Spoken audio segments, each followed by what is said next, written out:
Wednesday's PFTPM continues now with a recurring guest. He was on just a few weeks ago before the draft. Now here he is after the draft. Brandon Beane, the Buffalo Bills general manager. Brandon, welcome back. How are you, pal? Thanks, Mike. Appreciate it, bud. I got a kick out of your comments after the first night of the draft when you explained that you had to tell people to physically restrain you from trading back into round one. Did it actually potentially possibly happen? Were there any conversations with teams in the latter half of the round about maybe trading back in and getting one of those picks? No, some people called. I think I'd put the word out. Nobody called me, but they called Dan Morgan and Joe Shane asking if we wanted to get into the bottom of the round. The Chiefs PR guy, Ted Cruz, he texted me and said, "Hey, why don't you come up and get this?" I know him well. We interned together way back in the day in Carolina. But I said no. I said unless Beach will give it to me for a seventh, we're sitting pat. And the problem I think this year, and it may be more from the standpoint of the team giving up the future pick, but like if I'm taking a 2021 pick and I'm not even sure there's going to be a college football season, or maybe there's going to be a college football season that's going on during the draft. There's been that speculation of a possible February to May 2021 college season. I would think that it would be hard to value a trade because I don't know what those picks that I'd be getting from 2021 are even worth. Yeah, it's a real unknown right now. It's spot on, Mike. Obviously, if there were to be no season, then we're just going to have to scout off of, these guys, either freshman and sophomore tape only or freshman, sophomore, junior, if they were going to be a rising senior.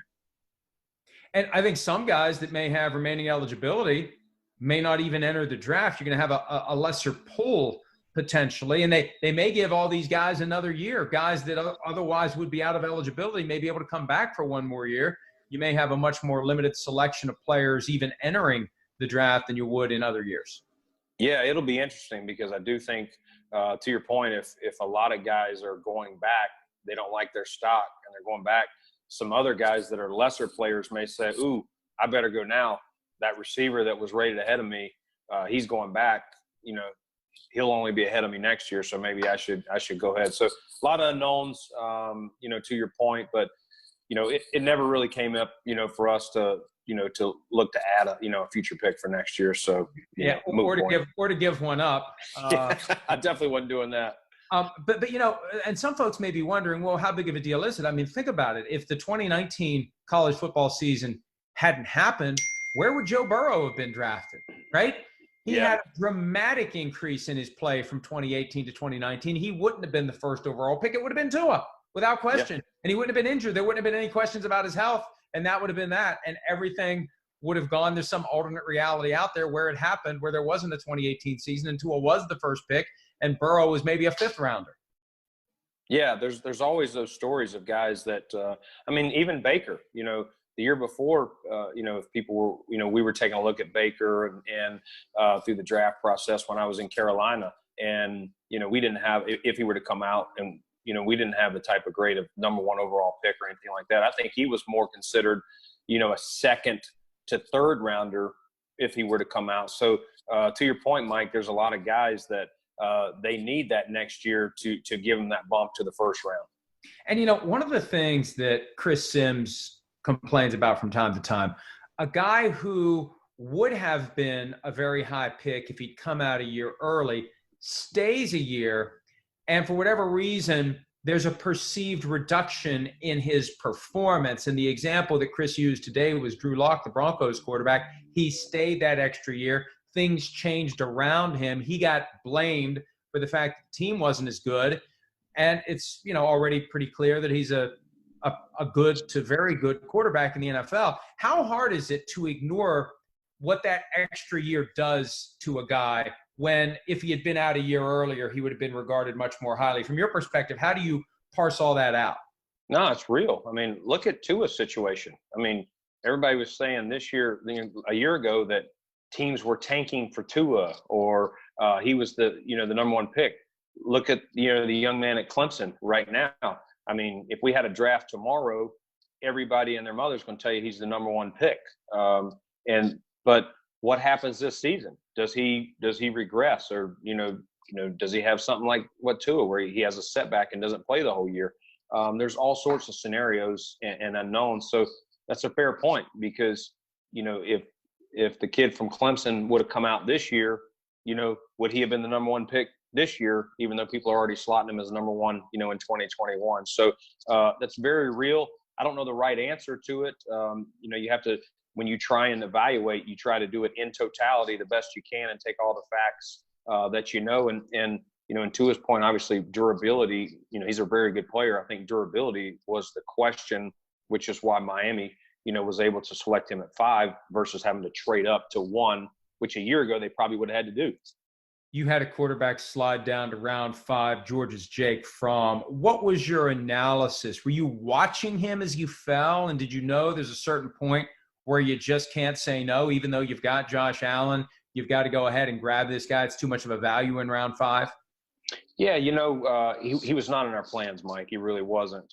But you set your board, and if a player is sticking out, especially at the quarterback, that's the premium position of all sports, and definitely in our game.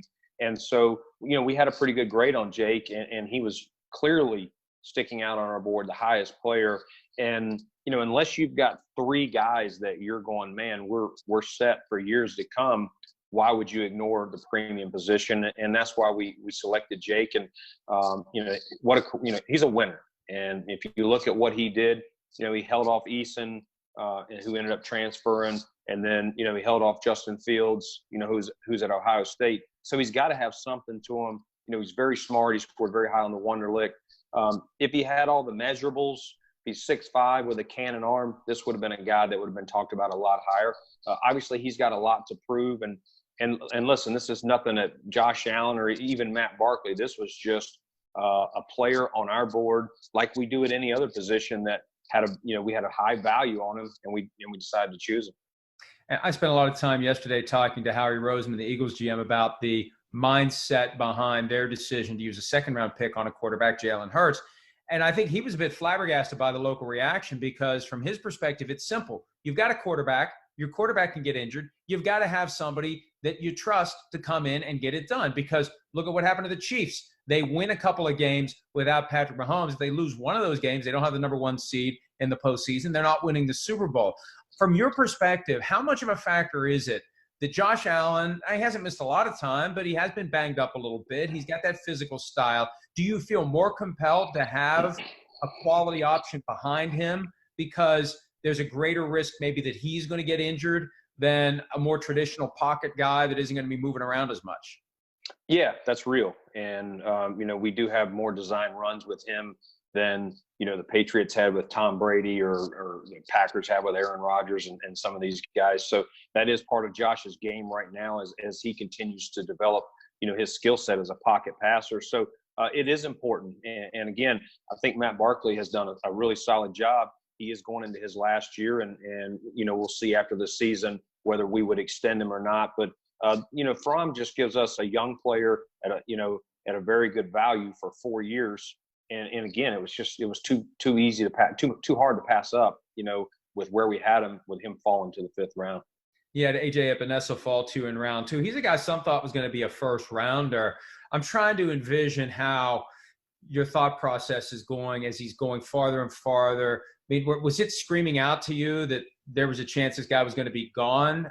Give me an idea of just your mindset as it's getting closer and closer, and he's the guy you're going to take if he's there. How nervous are you that he's not going to be there when it's time for you to put his name on the card?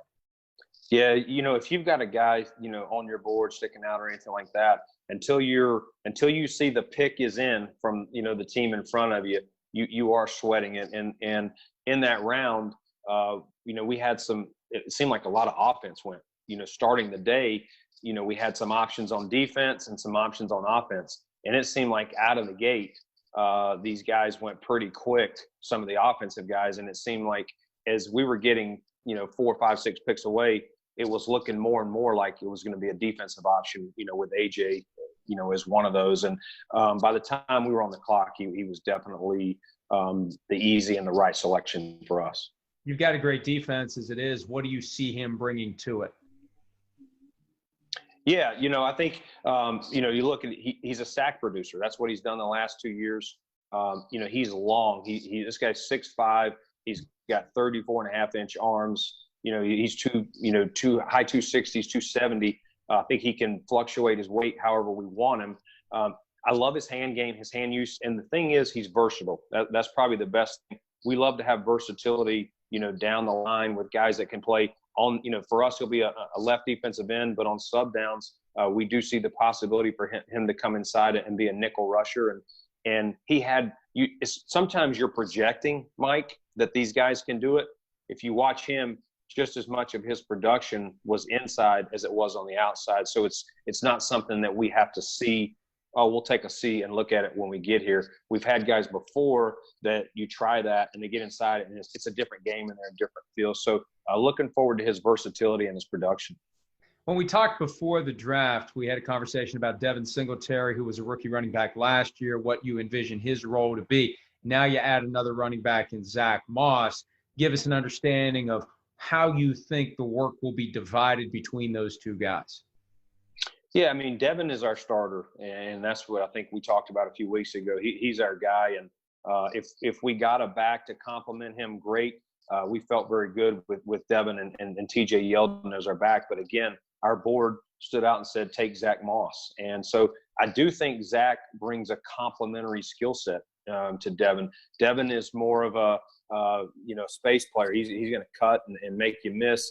Zach he's a hammer. He's looking to be physical. He may make the first guy miss, but after that, he's looking to, lower his shoulder. He's a 5'9", compact frame guy, solid. And, he has what I would call, Mike, competitive speed. He's not a home run vertical 4.4 guy, but he did have some long runs at Utah. You see him once he gets up rolling, he can hold his own. So looking forward to that.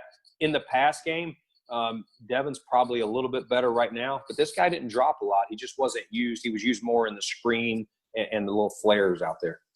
Let's move on to the receiver position. And correct me if I'm wrong here. The Diggs trade was a first-round pick this year, a 5 and a 6 this year, and a 4 next year. Is that right? Yeah, and we got a 7 back. So we swapped 6s and 7s. So it was a net 3 picks. So you put that net 3 picks into Stephon Diggs, and then you drafted 2 more receivers. And I guess if I'm a Bills fan and I'm looking at this, I'm saying, wait, what's going on here? What's with this rush of receivers? We got John Brown. We got Cole Beasley. Why so much draft capital being devoted to that position? How would you address those concerns if you have fans out there wondering what's going on? Yeah, I mean, this was a receiver-heavy draft, and I think that's part of it. We were hoping that it fell at some point for us to get a size guy. I think Sean McDermott, he referred to our guys as Smurfs at one point during the season. So, and then we had Diggs. Diggs is our tallest guy of those starting 3, right at 6 foot. So the first guy we added was Gabe Davis, who's a 6'2" player out of UCF. And then Hodgins was a guy that was – both these guys were high on our boards, but Hodgins was sticking out in the 6th round. And once we took Gabe, we really weren't planning to take another receiver. But again, you follow your board, and this guy will come in. I think he'll compete with Dave. He'll compete with other guys. But just adding some size guys to the mix, I think was important for us. And then, it stands out like a sore thumb whenever a team does it because it doesn't happen very often. You drafted a kicker. And there are those who would say you never draft a kicker. What do you think in drafting a kicker? What do you say to the people who would say you're nuts to draft a kicker? Well, I'm not going to argue with them till the proof's in the pudding. So we'll see how it goes. But we just looked on the board, and when you get in the 6th, 7th round, you start talking about which player has the best chance to make your roster, make an impact. And there were some other guys that we said, okay, maybe this linebacker, maybe this safety, whatever. But we thought this guy would come in and compete with Steven Auska. And I saw him up close. He was there at the Senior Bowl, and I thought he had a very good week. They gave him some opportunities in practice and in the game to hit some pressure kicks with the whole team around. And you just saw his leg strength. And in Buffalo, we get a lot of windy days, Mike. And having a guy not only as a field goal guy, but being able to kick that ball into the end zone and keep the other team from returning it is also a valuable asset. So again, he'll have to, go against Steven Hauska. And Steven had a little spell in the middle of the season where he struggled a little bit, but he finished 11 for 11. So I told Tyler when we drafted him, listen, you're going against, an established veteran. You'll have to prove that you're clearly the right answer. You got to kind of knock him out to win that job. And you mentioned an important dynamic, draft picks making the team. Between draft picks and undrafted free agents with no offseason program, I mean, who knows if there's going to be a week or two or a mini camp in June, but not the same opportunities to compete that these young players would have. How much harder is it going to be for the late round picks, the undrafted guys, to actually make it from 90 to 53? Yeah, I mean, I think rookies this year in general, I think you starting at even your first, second rounders, these guys are going to have a harder time assuming there's no off season, assuming the first thing, let's just say the first time that we get our hands on them is August when training camp starts. Well, they're missing all this time, and there's only so much you can do. There's so many of these players, Mike, that you can show them stuff on the board of the film, but they need to walk through it. They need to jog through it. And we're missing a lot of OTAs and mini camps and things like that.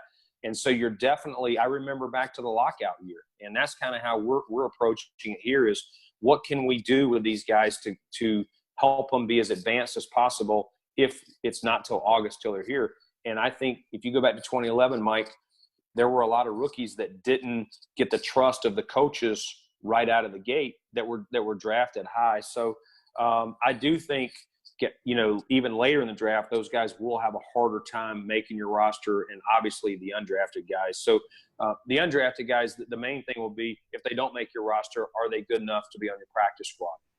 And don't you wish there was a true developmental league? The AAF tried it last year. The XFL had to pull the plug due to the pandemic. But you've got young guys who, if they just had a chance, I think back to guys like Kurt Warner going over to NFL Europe, the guys who developed there. For a lot of these guys, you get your chance. It's a flash. And if you don't make the most of it, you're done because there's another crop of young players coming in 12 months behind you. Yeah, no question. I mean, I was rooted in Carolina, and Jake Delhomme was on that team with Kurt Warner, in the arena, in the World League. And I think Jake would say several times if he didn't get a chance to go over there and play, he was undrafted out of Louisiana Lafayette. And look at what he did. He took us to a Super Bowl and had a really nice career, at least one Pro Bowl, I remember. And so the Kurt Warner story, there's plenty of guys that I always wonder, what guys are we missing? What guys just needed? And the quarterback play we're talking about too right here, the quarterbacks are hurt the most. And look at we have a guy named Davis Webb, who the Giants took and then the Jets took to training camp. Davis is very smart and done a great job for us, but we got him at the 53 cut down last year, put him on the practice squad.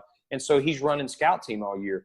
He wants to prove now that he knows the offense that he can do it. I would have loved to had a spring league to send him to and let him grow and develop and watch him. But unfortunately, and the next thing is this year we've lost out OTAs to watch him run our offense. So he's going to have a condensed window in August, to try and show what he can do. Maybe once sports come back, there'll be a thirst for a developmental league, and the NFL will decide, just instead of waiting for someone else to do it, the NFL will make its own, and people will follow it because we've had a taste of life without sports, and it sucks. So hopefully sports will be back. Hopefully football will be back. It's great to have you back on PFTPM, Brandon. Congratulations on the draft. Congratulations on restraining yourself last Thursday night from trading back in, and we hope to talk to you again soon, buddy. Awesome. Thanks, Mike. Appreciate you, buddy. Hi, I'm Mike Tirico, and thanks for watching. Make sure to hit subscribe for the latest news and highlights from NBC Sports.